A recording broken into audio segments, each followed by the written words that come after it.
ঢাকা হুলারহাট ভান্ডারিয়া, স্বরূপকাঠি, ইন্দেরহাট, কাউখালী, হুলারহাট, এছাড়াও তো অনেকগুলো ঘাট ধরে না?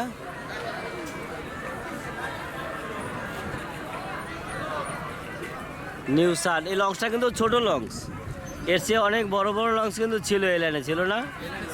আসে না এই লঞ্চগুলো?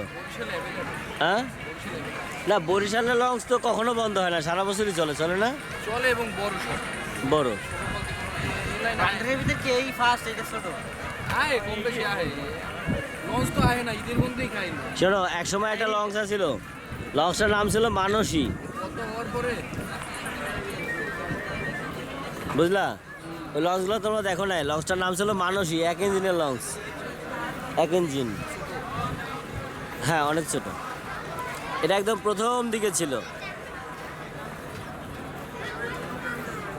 একটা ছিল কি জানো, ইমদাদ না কি জানো, সামাদ, রাজদূত, রণদূত, অগ্রদূত। না বরকত কাজের সময় আগে আইতো অনেক আগে, নদীর পানিও তো কমে গেছে।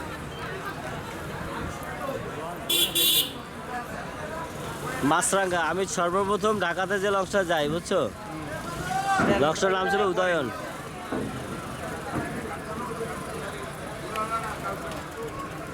ট্রেনিং প্রাপ্ত লোক।